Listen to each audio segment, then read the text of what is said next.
जन स्वराज जो है वो मुख्यतः बिहार में ही अभी इसका संगठनात्मक स्वरूप है।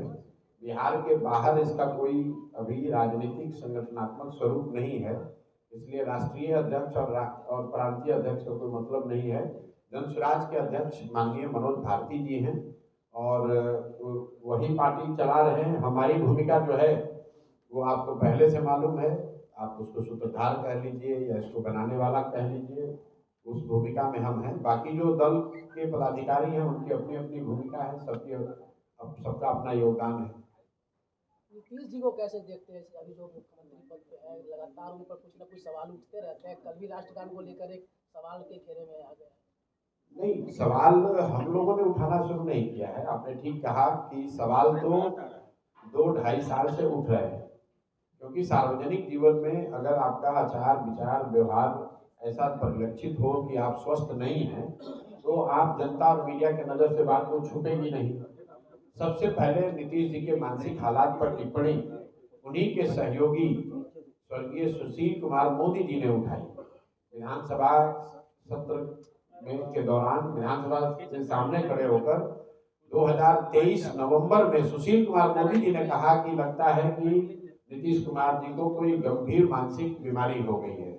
उसके बाद कई बड़े नेता ये सवाल उठाते रहे।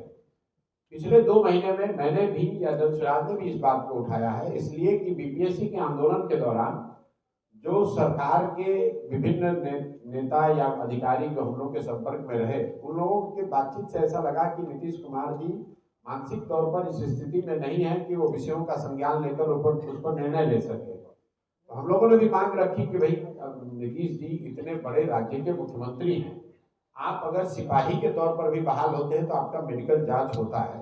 मुख्यमंत्री हैं तो आपको अपने मेडिकल स्थिति के बारे में स्थिति जो है वो स्पष्ट करनी चाहिए। अभी तक सरकार ने उसका तो संज्ञान कुछ लिया नहीं। मैंने तो कैमरे पर भी कहा है कि नीतीश जी शारीरिक तौर पर थक गए हैं, फिजिकली टायर्ड और मेंटली रिटायर्ड है। और रोज की जो घटनाएं हैं आप देखेंगे, जैसे जैसे समय आगे बढ़ेगा, चुनाव आते आते रोज आप देखिएगा, क्योंकि अगर आप व्यक्ति अगर स्वस्थ नहीं है तो उसको कितने देर तक आप छुपा कर रखिएगा। हम लोग तो कह रहे हैं कि अगर नीतीश जी, बाकी बातें छोड़ दीजिए, अपने मंत्री परिषद के सदस्यों का नाम अगर नीतीश जी बता दें, कैमरे पर अपने मंत्री परिषद के साथियों का नाम नहीं बता सकते हैं, उनकी ये स्थिति है और उनके भरोसे पूरा बिहार छोड़ा हुआ है। और इसके लिए नीतीश कुमार से ज्यादा कहीं न कहीं भाजपा वाले दोषी हैं। मान लीजिए कि आपको हमको पता हो ना हो, भाजपा के लोगों को तो पता है। क्या आपको लगता है कि गृह मंत्री प्रधानमंत्री को ये पता नहीं कि नीतीश कुमार की मानसिक हालत क्या है? इसके बावजूद सिर्फ वोट के लिए या कुछ सांसदों के समर्थन के लिए पूरे बिहार को उन्होंने एक तरीके से हाशिए पर छोड़ रखा है और ये चाहते हैं कि किसी तरह नीतीश कुमार का चेहरा आगे रखकर गठबंधन के तौर पर चुनाव जीत जाएं। चुनाव जीतने के बाद तो नीतीश कुमार को हटाएंगे ही हटाएंगे। ये तो बिहार का दुर्भाग्य है। नीतीश कुमार हो रही है जी, नीतीश कुमार के बेटे की एंट्री हो रही है। मुझे तो ऐसी कोई जानकारी नहीं है। पत्रकार बंधु लोग, आप लोग स्वतंत्र हैं इस तरह का स्पेकुलेशन करने के लिए। मेरा अपना एक जीवन में तरीका है काम करने का। जो व्यक्ति राजनीति में नहीं है उस पर मैं टीका टिप्पणी नहीं करता। लालू जी के भी जो बच्चे या परिवार के सदस्य या किसी अन्य नेता के परिवार के सदस्य जो राजनीति में नहीं है, उन पर टीका टिप्पणी करना उचित नहीं है।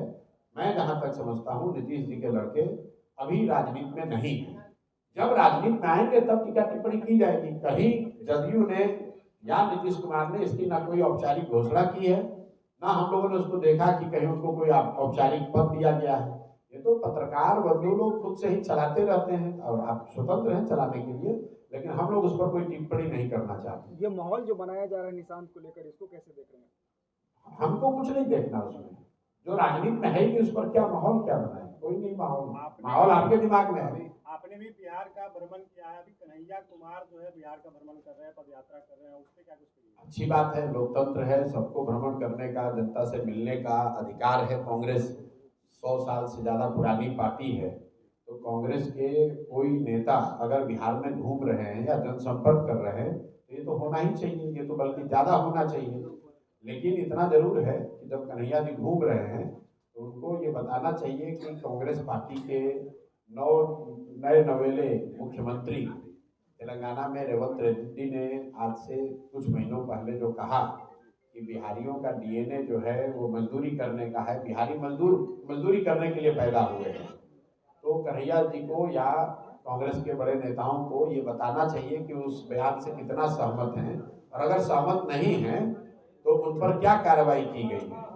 राहुल गांधी हो या कन्हैया कुमार हो, उनको ये तो बताना ही चाहिए। अगर तेलंगाना में कांग्रेस का मुख्यमंत्री ये कह रहा है कि बिहार के लोग मजदूरी करने के लिए पैदा हुए हैं, और तब उसी बिहार में वोट मांगने क्यों आ रहे हो? हम लोग तो मजदूरी करने के लिए पैदा हुए हैं, तो हम लोग से वोट मांगने क्यों आ रहे हो? भाई वोट भी यहाँ से लोगे और हम ही लोग को कह रहे हो कि हम लोग के डीएनए में मजदूरी करना है। इस बात का भी जवाब देना चाहिए। बाकी जनसंपर्क वो कर रहे हैं, उसमें कोई दिक्कत नहीं है। सर बिहार में शराबबंदी भी चल रही है, उसे आप किस नजरिए से देखते हैं? वो सिर्फ धरातल पर दिखता है? मेरे भाई, इस पर बयान पिछले 2 साल से अगर किसी एक नेता और दल ने दिया है तो उसका नाम है प्रशांत किशोर जनसुराज। बिहार में शराबबंदी लागू, आप इतने पत्रकार हैं, आप बताइए कहाँ शराबबंदी लागू है? आप लोग रोज पूछ रहे हैं कि शराबबंदी हटाने पर क्या निर्णय होगा। भाई शराबबंदी लागू हो तब तो हटाने की बात है, शराबबंदी नहीं लागू है। शराबबंदी के नाम पर शराब की दुकान बंद है, होम डिलीवरी हो रही है।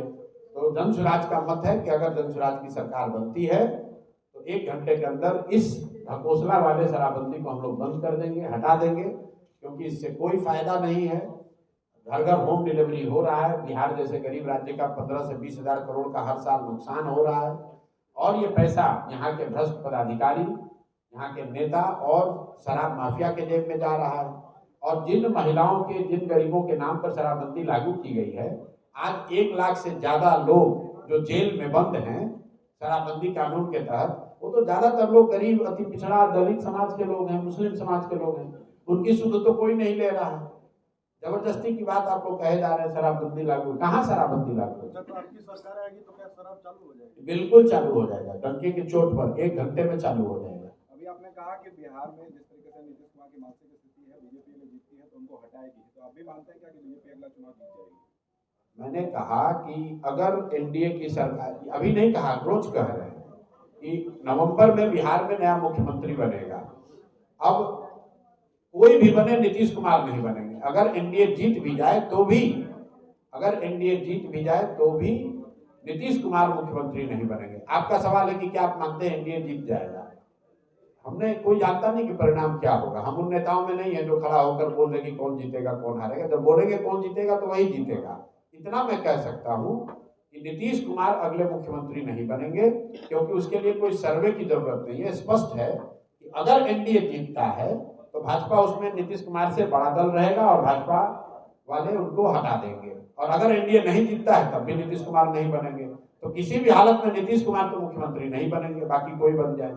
प्रशांत जी, आपने लालू यादव की शासनकाल को कहते हैं कि हम भी मुख्यमंत्री नहीं बनेंगे, तो कौन होगा वो चेहरा जो जनसुराज को, अगर लोग चुनते हैं, जनसुराज पे विश्वास जताते हैं, तो कौन मुख्यमंत्री बनेगा बिहार? आपने अगर ये पूछा होता हमसे कि जनसुराज का राज्य का अध्यक्ष कौन होगा या यहाँ जिले का अध्यक्ष कौन होगा, जिले का प्रभारी कौन होगा, तो हम आपको नहीं बता सकते थे 6 महीना साल भर पहले। जब दल बना, दल से जो लोग जुड़े हैं उनमें से ही लोगों ने मिलकर सहमति बनाई कि कौन अध्यक्ष होगा, कौन उपाध्यक्ष होगा, कौन प्रभारी होगा। तो जब जनसुराज जीत कर आएगा तो उसके विधायक मिलकर ये तय कर लेंगे कि उनका नेता कौन होगा। जनता जो है वो मुख्यमंत्री का चेहरा देखकर वोटिंग करती है भाई, ये एक बड़ा फैक्टर होगा कि मुख्यमंत्री का चेहरा देखकर वोट करती है, एक बड़ा फैक्टर है। लेकिन जनसुराज चेहरे पर, किसी व्यक्ति के चेहरे पर नहीं, अपने विचार, अपने प्रयास के आधार पर ही चुनाव लड़ेगा, और इसमें कोई एक चेहरा नहीं है। इस प्रयास को ही समर्थन मिले, इसी आशा और विश्वास के साथ हम लोग चुनाव में जाएंगे। क्या प्रशांत किशोर तेजस्वी यादव के सामने राघोपुर से चुनाव लड़ेंगे? भाई, राघोपुर आप ही के जिले में है, और ये आपने अच्छा कि आपने सवाल पूछा। सवाल ये पूछा गया कि क्या प्रशांत किशोर आप चुनाव लड़िएगा। हमने ये कहा कि प्रशांत किशोर पार्टी से ऊपर तो है नहीं। अगर दल के साथी तय करते हैं कि हमें चुनाव लड़ना है तो मैं भी चुनाव लड़ूंगा, इसमें कोई दिक्कत नहीं है। दल में चुनाव लड़ने की प्रक्रिया अभी चल रही है, आवेदन दिया जा रहा है। तो मैंने पत्रकार बंधुओं को ये सूचित किया कि एक साथी ने, कुछ साथियों ने राघोपुर से मेरे नाम का आवेदन भरा है। ये तय नहीं हुआ है कि मैं लड़ूंगा क्या नहीं लड़ूंगा, लेकिन कुछ साथियों ने वहां से आवेदन भरा है कि आप आइए और राघोपुर से चुनाव लड़िए। दल से ऊपर प्रशांत किशोर नहीं है। सब लोग मिलकर तय करेगा कि आपको चुनाव लड़ना है तो चुनाव लड़ा जाएगा। वो हरनौत होगा कि राघोपुर होगा कि कोई दूसरा क्षेत्र होगा, वो जब दल के नेता साथी तय करेंगे वो किया लेकिन जाएगा। अगर दल कहेगा तो प्रशांत किशोर तेजस्वी के खिलाफ में उतरेंगे बिल्कुल मैदान। लड़ेंगे भाई, तेजस्वी क्या है, दल कहेगा कि मोदी के खिलाफ लड़िए तो मोदी के खिलाफ लड़ेंगे, दल जो कहेगा वो करेंगे। थलपति विजय के साथ में आप चुनावी कैंपेन में गए थे, आप साउथ में, तो क्या वो यहाँ पर आएंगे आपके लिए प्रचार करने? तलपति विजय जो आप कह रहे हैं टीवी के, ये मेरे मित्र हैं, बहुत पुराने मित्र हैं, और हम लोगों ने करीब करीब साथ में ही अपना प्रयास शुरू किया है। मैंने बिहार में जनसुराज के नाम से और उन्होंने तमिलनाडु में टीवीके के नाम से एक ऑल्टरनेट पॉलिटिक्स का जो तरीका है वो अपने यहाँ तमिलनाडु में शुरू कर रहे हैं और मैं यहाँ बिहार में शुरू कर रहा हूँ। दोनों एक दूसरे के साथ खड़े हैं।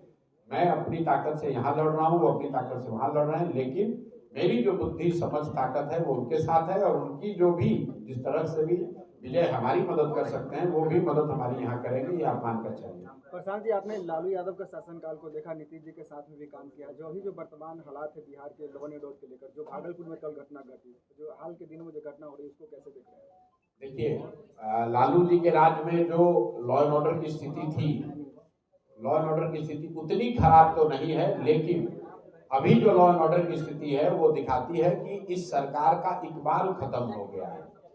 इस सरकार का इकबाल खत्म हो गया है। कुछ चंद अधिकारी ही इस पूरे सरकार को चला रहे हैं, कोई उसमें जवाबदेह नहीं है। और फिर यही बात मैं दोहराऊंगा, बहुत लोगों को समझ में नहीं आ रही है बात। लॉ एंड ऑर्डर क्यों खराब है, इसकी दो वजह है। एक तो जो यहाँ के मुख्यमंत्री हैं, होम मिनिस्टर हैं, गृह विभाग के मुखिया हैं नीतीश कुमार, वो कहीं न कहीं शारीरिक और मानसिक तौर पे अब अलर्ट नहीं है, उतना सक्षम नहीं है। दूसरी बात इसलिए अधिकारियों का है, अधिकारी जैसे चला रहे हैं वैसे चल रहा है। दूसरी बात, अगर आप इसको ध्यान से समझना चाहेंगे तो देखिए 2017 के बाद से बिहार में लॉ एंड ऑर्डर की स्थिति बिगड़नी शुरू हुई है। 17 से क्या हुआ, 17 से शराबबंदी लागू हुई। जब से शराबबंदी लागू हुई है, आपको हमको ये ध्यान देना होगा कि पुलिस प्रशासन का एक बड़ा तंत्र शराबबंदी को लागू कराने, उसको छिपाने, कमाने, चलाने के में लगा हुआ है, और रूटीन लॉ एंड ऑर्डर का जो काम है वो काम बिल्कुल बंद पड़ा हुआ है। और ये बात सिर्फ मैं नहीं कह रहा हूँ, इस देश के चीफ जस्टिस, पूर्व चीफ जस्टिस ने कहा कि जब आप कानून इस तरह के बनाते हैं और उतने आपने थाने नहीं बढ़ाए, कोर्ट में जजेस की संख्या नहीं बढ़ाई, तो पूरा सिस्टम चोक हो जाता है। अब एक थाना, मान लीजिए महुआ में थाना है, उसमें 10 पदाधिकारी हैं, छोटे बड़े मिलाकर। उनका जिम्मा था पहले लॉ एंड ऑर्डर देखना, अब उनको बालू माफिया से भी निपटना है, शराब माफिया से भी निपटना है, तो उनका ज्यादा समय तो शराब और बालू माफिया से निपटने में जा रहा है। तो रूटीन लॉ एंड ऑर्डर तो सफर होगा ही होगा। 2017 के बाद से नीतीश जी चाहे भाजपा के साथ रहे हो या राजद के साथ रहे हो, कानून व्यवस्था लगातार खराब हो रही है। और उसका एक बड़ा कारण है जो यहाँ के लोगों को समझ में आ भी रहा है और नहीं भी आ रहा है कई मायनों में, कि जब तक आप शराबबंदी लागू रखेंगे लॉ एंड ऑर्डर धीरे धीरे बिगड़ता ही जाएगा। जब गांव-गांव में बच्चे 2-2, 3-3 बोतल के शराब का स्मगलिंग, तस्करी का काम करेंगे, स्मैक का धंधा करेंगे, मोटरसाइकिल और कट्टा लेकर घूमेंगे, तो लॉ एंड ऑर्डर तो बिगड़ेगा ही बिगड़ेगा भाई। और ये मैं आपको और बता देता हूँ, शराबबंदी अगर हटा दी जाए तो भी महीनों तक लॉ एंड ऑर्डर और बिगड़ेगा, क्योंकि जो हजारों लोग इस तरह के गलत काम में जुड़ गए, इसका समाज पर जो दूरगामी असर है उस पर कोई चर्चा ही नहीं कर रहा। लालू यादव कि भाई, अरे लालू यादव की बात छोड़ो, आप लोग पत्रकार हैं, कोई इस बात की चर्चा नहीं कर रहा है कि शराबबंदी का दूरगामी असर लोगों पर क्या पड़ रहा है। जो बच्चे बिहार में कहीं सूखा नशा की बात नहीं होती थी पहले, ये सूखा नशा गांव-गांव में फैल रहा है, पंजाब और हरियाणा की तरह यहाँ पर। भाई यही बात तो मैं कह रहा हूँ। तो जो आदमी एक बार चरस पीने लगा, अब लालू जी की सरकार रहे कि प्रशांत किशोर की सरकार रहे, उसका जीवन तो बर्बाद हो गया, वो परिवार तो नष्ट हो गया। इसकी चर्चा ही नहीं कर रहा है कोई, ना समाज में किसी को समझ है, ना उसकी सेंसिटिविटी है। खाली बात किया जा रहा है शराबबंदी वोट, शराबबंदी वोट। अरे वोट के आगे भी दुनिया है भाई। राजनीति जो है वो सिर्फ वोट लेने देने का प्रयोजन नहीं है। आजादी से पहले जितने लोग इस देश में राजनीति किए, जिन्होंने इस देश की नींव रखी, जो इस देश के फाउंडिंग फादर हैं, वो तो चुनाव नहीं लड़े। तो क्या उनको राजनीति की समझ नहीं थी? राजनीति का मतलब सिर्फ एमएलए बनना नहीं है। राजनीति का मतलब सबसे पहले ये है कि समाज में अगर कुछ गलत हो रहा है, किसी के साथ जाति हो रही है, तो उस बात को उठाना, उसके साथ खड़ा होना भी राजनीति है। हम राजनीति में इसलिए नहीं आए कि हमको एमएलए बनना है। वो एमएलए एमपी बनना, जितनी सुख सुविधा मान सम्मान मिल सकता है, वो सब भगवान की कृपा से उससे ज्यादा मिला हुआ है। लेकिन शराबबंदी की वजह से बिहार का एक बड़ा समाज टूट रहा है, बर्बाद हो रहा है, उसको लोग ध्यान नहीं दे रहे हैं। इसीलिए मैं इतने जोर से कहता हूँ, वोट मिले ना मिले, निश्चित तौर पर शराबबंदी हटनी चाहिए, नहीं तो क्राइम भी बढ़ेगा और सूखा नशा भी बढ़ेगा और कई तरह के इसके दुष्परिणाम आने वाली पीढ़ियों को झेलना पड़ेगा। देख लेना चाहिए, जाके पंजाब जाके देखिए कैसे गांव में क्या दशा है सूखा नशा से। पंजाब का उड़ता पंजाब सुना है ना आपने? उड़ता पंजाब आपने पिक्चर देखी होगी। उड़ता हुआ बिहार दिखने लगेगा कुछ समय में। एक बात जिसको नशे की लत